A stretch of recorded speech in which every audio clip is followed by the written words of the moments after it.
You ask Tiger to calculate. This deals with finding the midpoint between 2 points.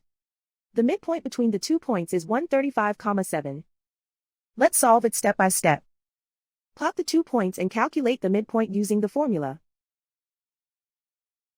The coordinates of point 1 are x1 equals 120, y1 equals 6. The coordinates of point 2 are x2 equals 150, y2 equals 8. PM represents the midpoint of the 2 points.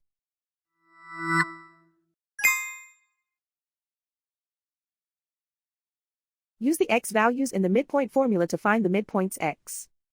x1 equals 120.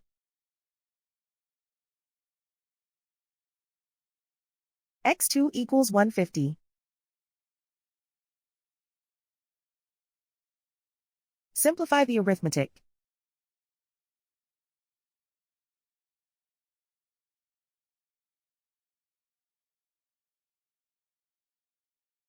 Use the y values in the midpoint formula to find the midpoints y.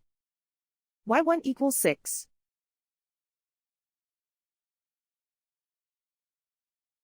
y2 equals 8.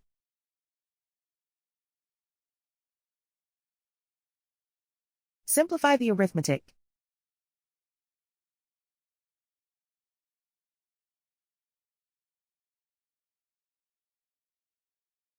And so, the midpoint is 135,7.